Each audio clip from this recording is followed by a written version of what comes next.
मेरे प्यारे बच्चों, आज मैं आपके लिए एक बहुत ही शिक्षाप्रद कहानी लेकर आई हूँ जिसका नाम है धूप। अगर आप इसे सुनेंगे तो अपने जीवन में आप बहुत ही बदलाव ला सकेंगे। और अभी तो आप घर पर हैं तो आप कुछ ना कुछ किताबें पढ़ते हैं, कहानियाँ पढ़ते हैं, अपने स्कूल का काम करते हैं।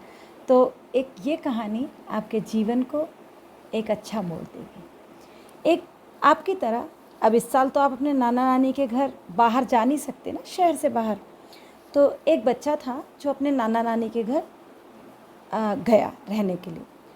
तो नाना जी बहुत ज़िद्दी था, बहुत ज़िद्दी, और कहता था कि मेरे तो मम्मी पापा बहुत अच्छे पैसे कमाते हैं, तो मुझे कुछ करने की ज़रूरत नहीं है।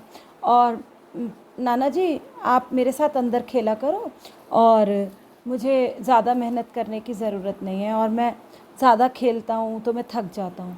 लेकिन कभी कभी मम्मी मुझे बहुत डांटती है।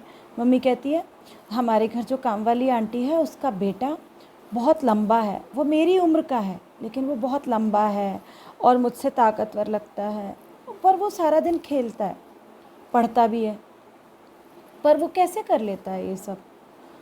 तो नाना जी बोले कोई बात नहीं बेटा, इसका जवाब मैं तुझे अगली गर्मियों की छुट्टियों में दूंगा। चलो आज हम सबसे पहले, अब तुम मम्मी का कहना मानना, बाहर भी खेलने जाना, पढ़ाई भी करना और समय पर काम भी करना। तो नाना जी ने कहा आज हम शाम को बाज़ार चलेंगे और 2 पौधे खरीद के आएंगे। तुम 2 पौधे इस बार मेरे आंगन में लगा कर जाना। तो शाम को नाना जी और वो बच्चा अपना बाज़ार जाते हैं, 2 पौधे खरीद कर आते हैं। तो नाना जी कहते हैं चलो अब हम इसको बाहर लगाते हैं। तो एक पौधे को नाना जी बच्चे से घर के बगीचे में लगवा देते हैं, आंगन में जो बगीचा होता है, और एक पौधा ले जा कर के घर के गेट के बाहर, एक क्यारी बनी होती है घर के गेट के बाहर, उस क्यारी में लगा देते हैं। बच्चा पूछता है आपने ऐसा क्यों किया, आपने एक पौधे को घर के अंदर और एक पौधे को घर के बाहर क्यों लगाया। तो नाना जी बोले इस बात का जवाब मैं तुम्हें अगली बार दूंगा।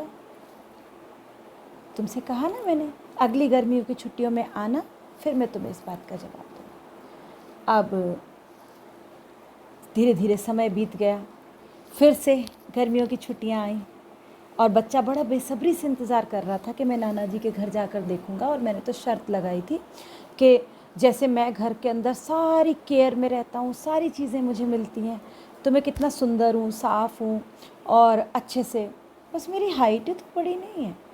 और कोई बात नहीं, तो मैं नाना जी से इस बात का जवाब फिर पूछूंगा।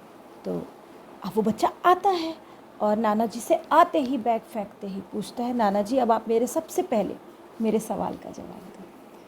तो नाना जी कहते हैं बेटा बैठ जा, थोड़ी देर सब्र कर, आराम कर, उसके बाद मैं तुम्हें दिखाता हूँ, जवाब देता हूँ।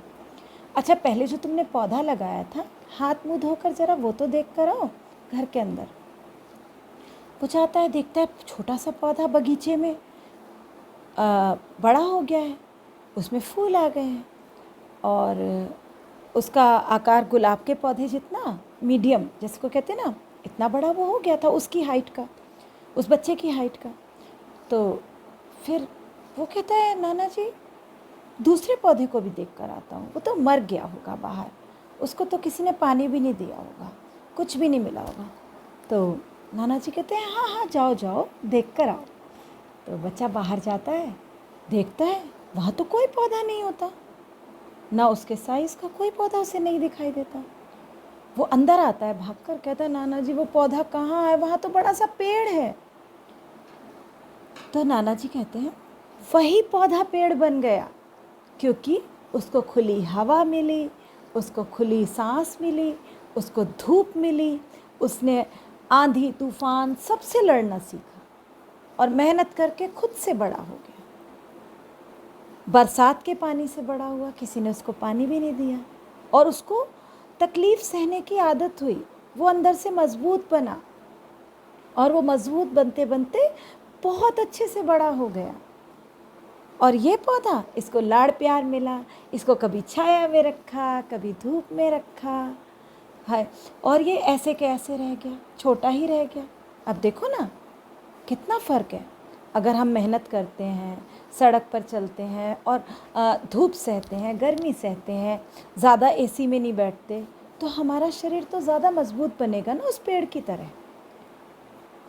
तो बच्चा सोचता है कि नाना जी ने तो मुझे इस पौधे के ज़रिए जवाब दे दिया। तो वह हंसकर बोला, नाना जी आपने इसलिए मुझसे पौधे लगवाए थे कि मुझे ज़िंदगी की धूप समझ में आए, ज़िंदगी की मेहनत समझ में आए। अब मैं समझ गया, अब मैं बाहर भी खेलूँगा, मेहनत भी करूँगा और मम्मी को बार बार परेशान भी नहीं करूँगा।